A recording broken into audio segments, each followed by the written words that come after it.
the coach who rarely talks about their services, they're not just being humble. They're letting fear make the decision. And the person who really needs them is now going without this because fear got in the way.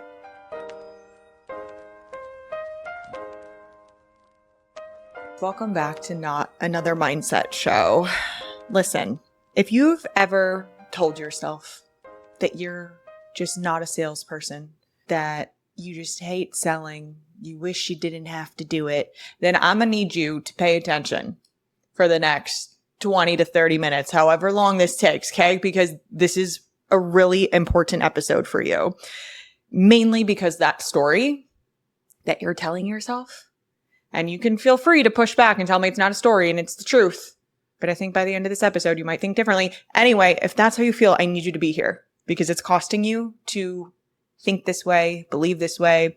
Obviously, probably without saying, this episode is for my business owners or health and fitness professionals generally who have any skin in the game when it comes to generating leads in your business, in the business you work for, what have you. If you sell courses, if you sell programs, listen up, okay?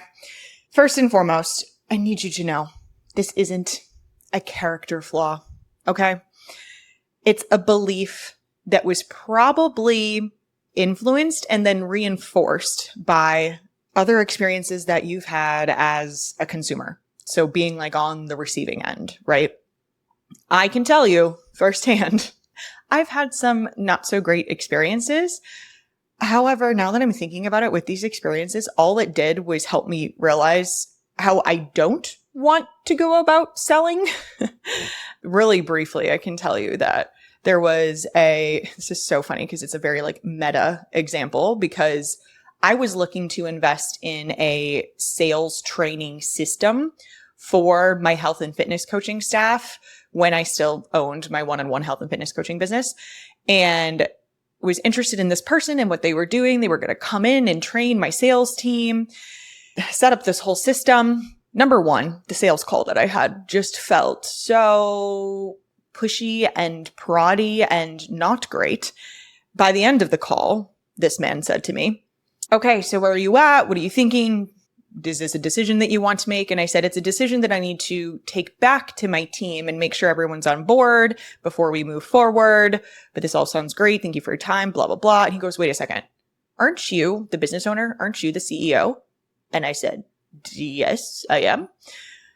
And to which he said, "Well, then I'm confused why you would need to go back to your team to make this decision if it's a decision for the business and you're the business owner."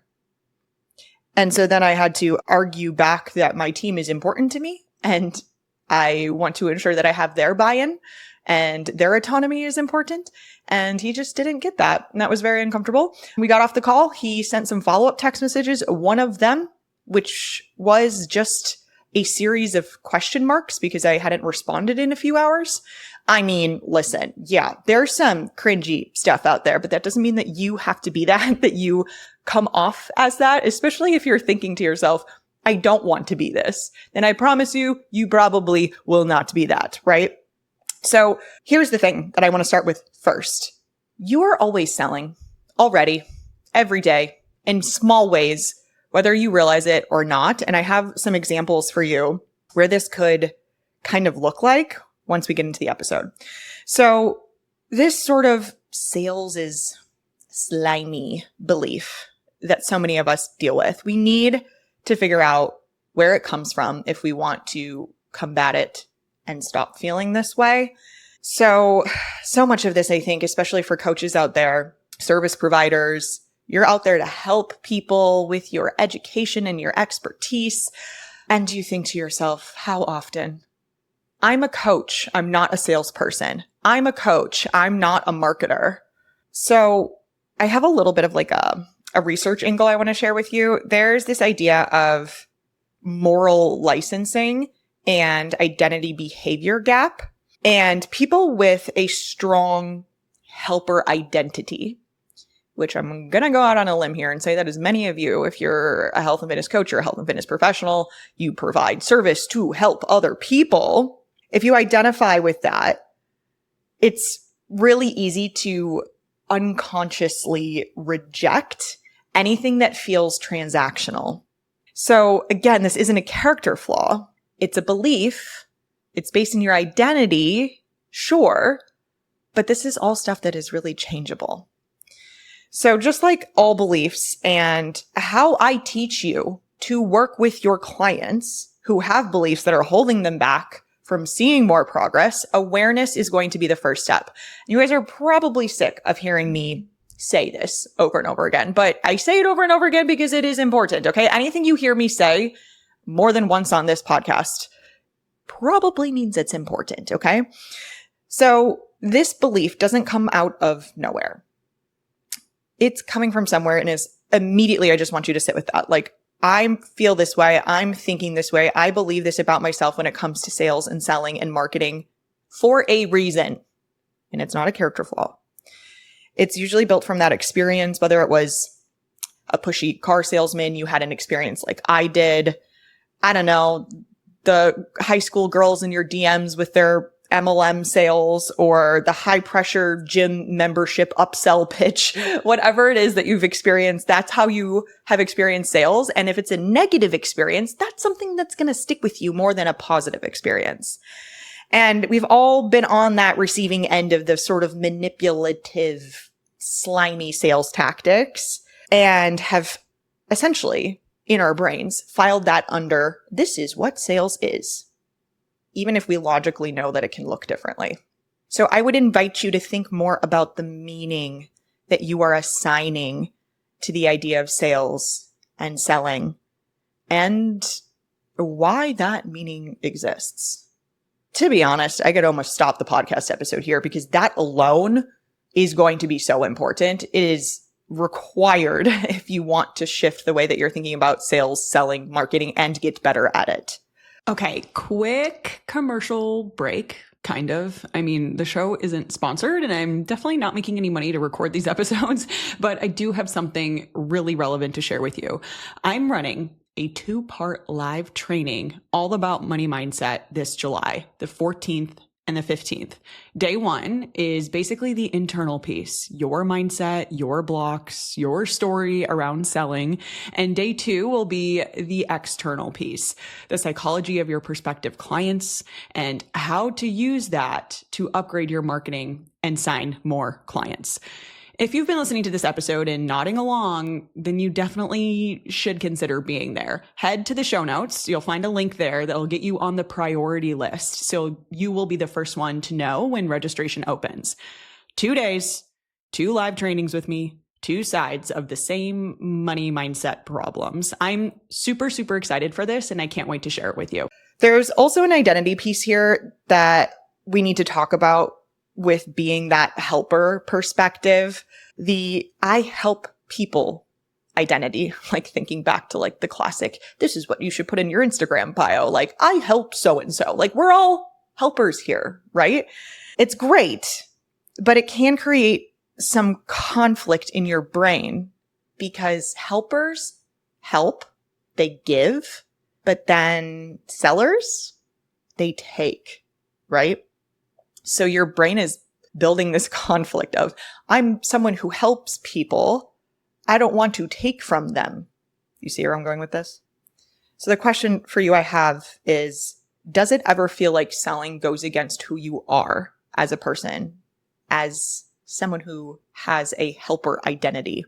And I actually found some interesting research around this. I kind of mentioned this briefly before, but that idea of moral identity, that people who strongly identify as ethical, caring, or service-oriented can unconsciously reject behaviors that they perceive as self-serving, even when those behaviors are completely legitimate. So again, this is based on research from Aquino and Reed. I have it cited here.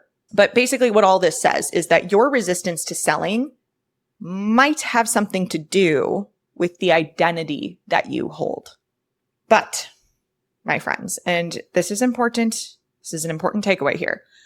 You don't have a selling problem if that's the case. Okay?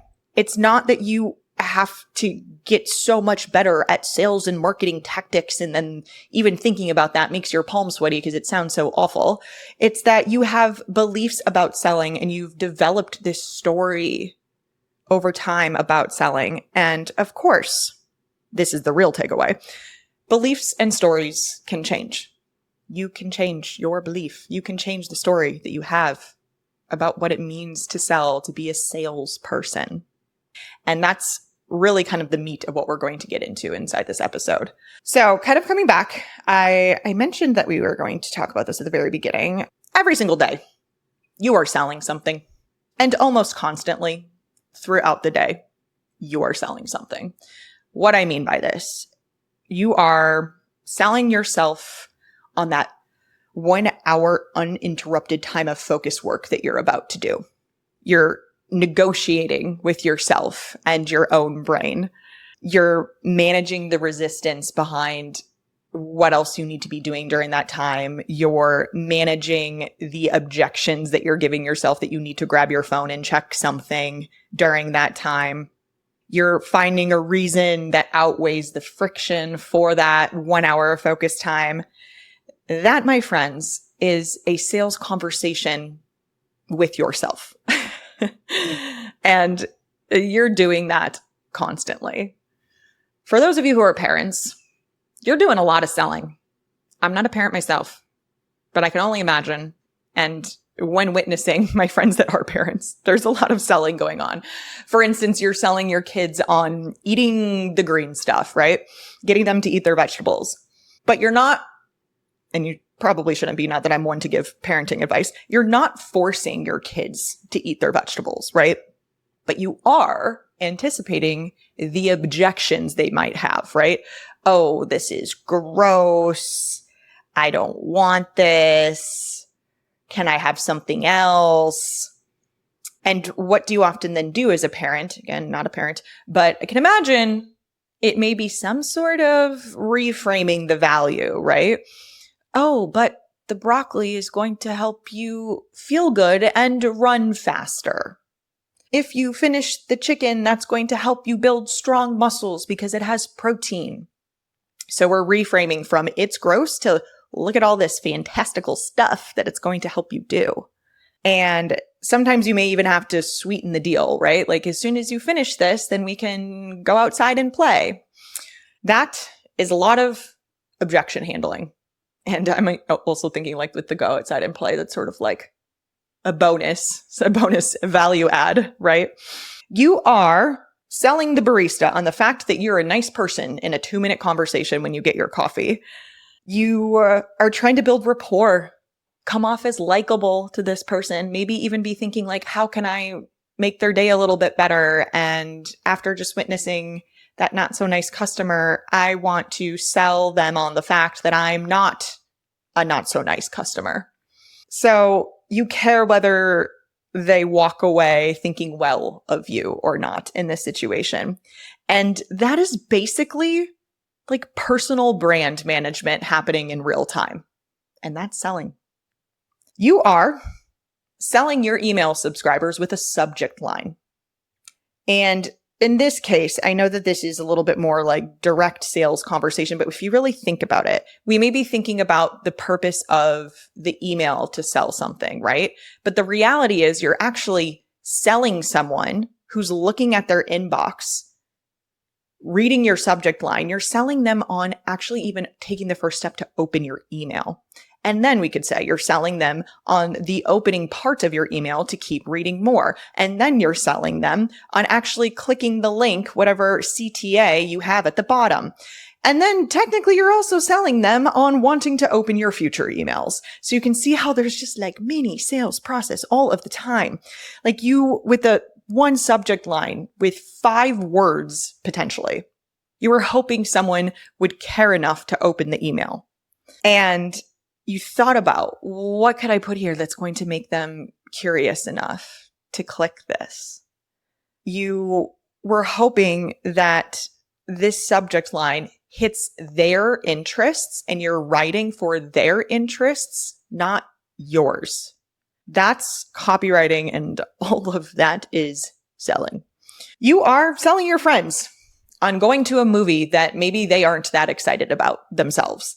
So you pitched it, maybe you addressed some of their hesitations, tried to explain why it's going to be good, what the reviews are saying. Oh, look at this Instagram post. This person is raving about this movie.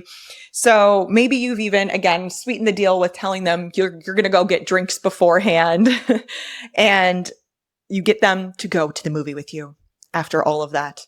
And therefore you close the deal. Congratulations. You are a salesperson. Okay, I just have a couple more. I've had so much fun putting these together and thinking about where in our lives are we actually doing the selling. You are selling a prospect to download your free resource.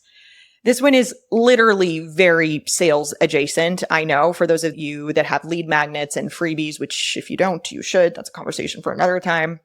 But you don't necessarily call it selling. Why? Because it's free, I guess. It's a free resource, so you're not selling it. But the psychology behind it is entirely identical. We still need to sell people on wanting our free stuff. That's the truth. And you're asking someone to exchange their name, their email, their attention for something that you created. It's an exchange. And therefore, it's selling in some ways. It's a transaction in some ways. So last one I have is thinking about social media. You are selling people to watch your Instagram stories instead of tapping through, clicking away, going to the next story. And you have about like half a second to do this, right? You have half a second to hook them in, keep them there, listen to what you have to say. And that half a second, how you're hooking them in, the hook, that's a pitch. That's a pitch to keep listening. So, okay. The point here with all of these examples is that every single one of those things required you to understand what someone else needed, what someone else is wanting, what they're desiring. It's a belief in what you are offering them, giving to them. And it's all communicating in a way that made someone want to say yes to something. And all of that, my friends, is selling. Okay. Yeah, I guess one other like little bullet point I had here too is that none of this stuff feels slimy, right? It doesn't feel slimy when you're having that conversation with the barista. It doesn't feel slimy when you're trying to get your kids to eat their vegetables, even though it's all kind of like the same exact mechanism, but has a different label and has a different meaning that you've assigned to it. And that's what makes the difference. All right, so you may have listened to all of that and been like, yeah, Kasey, that makes sense logically. I understand where you're coming from. Please, I don't need any more examples. You've made your point. So yes, it may make sense logically, but I do really want you to think about that more and just where this stuff shows up in your life naturally already. Because if you already can recognize that you're doing this stuff naturally already, it starts to take the pressure off when you are actually consciously, intentionally trying to do it. So you might still, at this point, have some kind of ethical hangup, which is valid. And that's what we're going to get into next, because you may not actually be afraid of selling specifically, but you are afraid of manipulating. That's actually a pretty healthy instinct. I don't want you guys out there manipulating people into buying from you. But the problem is you've conflated the two, thinking that all selling is manipulation. I did do a previous episode on Robert Cialdini's, I really hope I'm saying his last name right, Principles of Persuasion. I actually think in his most recent editions of his book, it's Principles of Influence instead of Persuasion now. But either way, his framing is really useful. And he says, influence is helping someone make a decision that is genuinely good for them. But manipulation, that's bypassing someone's rational judgment to get what you want. Completely different mechanisms. We're not talking about manipulation.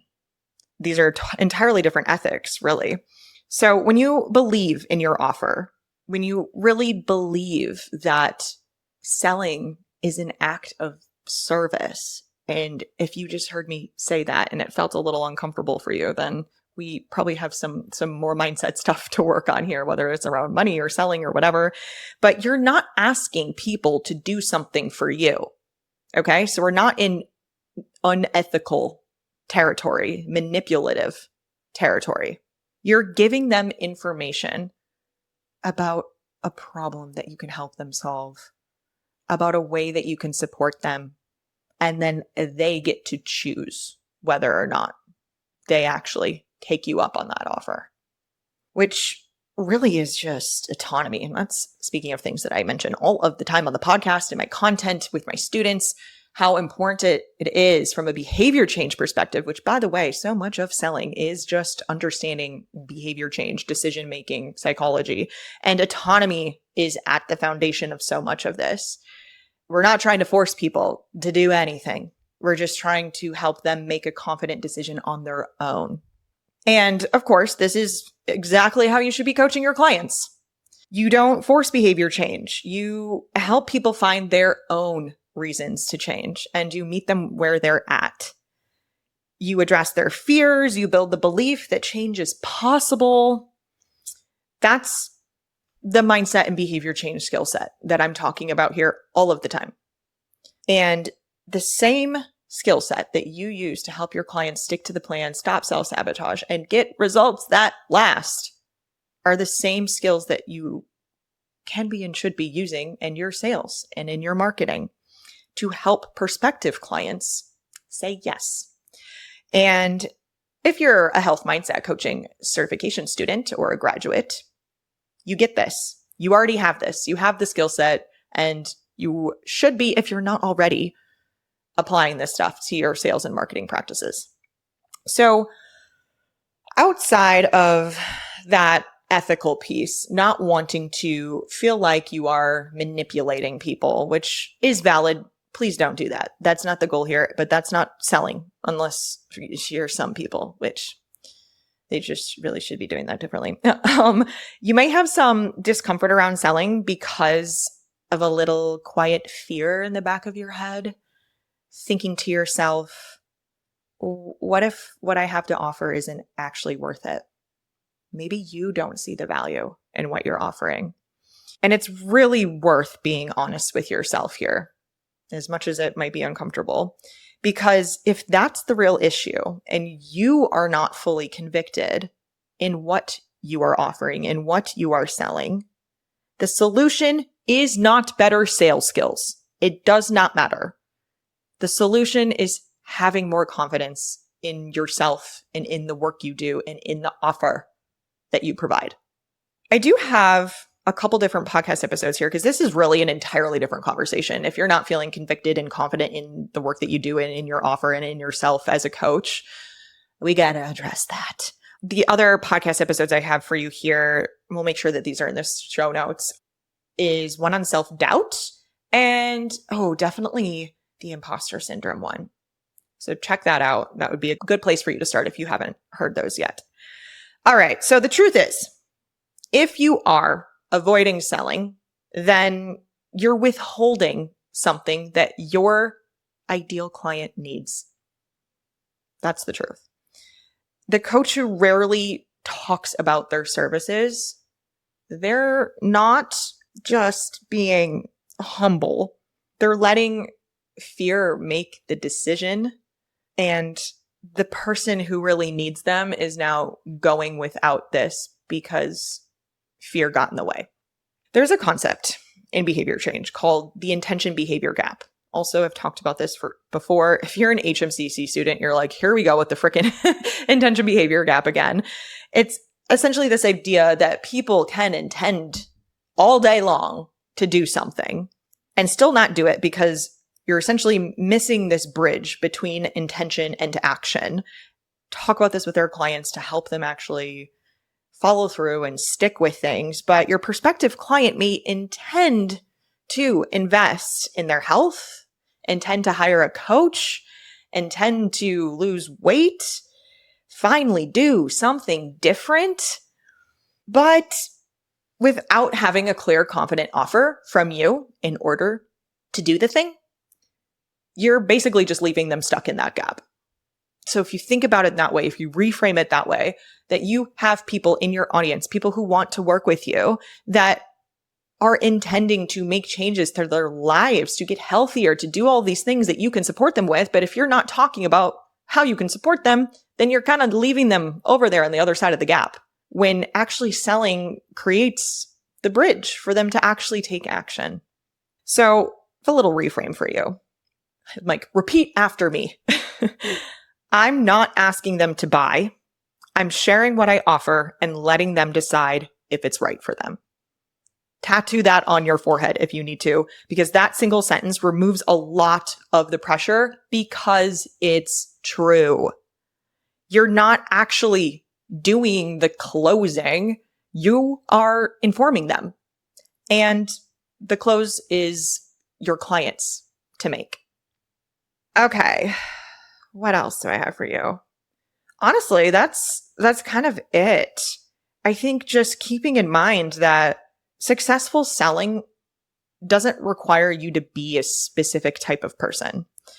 It's something that you are really doing all of the time in small ways. And I would encourage you to think about this as you go about your day. Where are you already selling in small ways in your life? The only upgrade here is that you're doing it consciously, and you're doing it in service for an offer that you actually freaking believe in. And if you don't believe in it, then that's something that we need to work on too. All right. So this episode is really just like the very first tiny 1/4 of an inch high layer at the bottom of the foundation when it comes to money mindset. And there's so much more we can get into, and we will. But in the next episode specifically, I want to talk about the money mindset of your clients. Because even if you've done all of the work to support your money mindset and your mindset around selling and your confidence in your offer, they're still walking into the conversation with you with their own set of beliefs, whether that's about money or worthiness, or whether investing in themselves is even something that they feel like they're allowed to do. That's some heavy stuff, my friends. So stay tuned for that for next week. And thank you for being here, for listening to me, especially those of you who are here week after week. Speaking of money and selling, y'all know I don't get paid to be here, right? No one's paying me to do this. And the best way that you can pay me back, if you would like, is to leave a review. 5 stars, please. But please don't lie. If I'm less than 5 stars, maybe just don't leave a review after all. But be honest and just know that when you leave a review, that means the most to me. It allows us to know that this is actually something people want to hear, and if we should keep the show going. That's the truth. So if you wouldn't mind just taking 30 seconds, I would so appreciate it if you left a review. And just so you know, don't forget, every single month we do a giveaway for people who have left reviews. So leave a review, screenshot that review, and toss it into our review form, which is linked at the bottom of every single episode. You have to do the form. Otherwise, we won't know how to contact you if you win. And what you're winning is a mini course, one of my mini courses. I actually do have a mini course that's all about the psychology of signing more clients, which goes very hand in hand with everything that we talked about today. So, okay, that is all I have for you. Thanks again for being here, and I'll see you next week.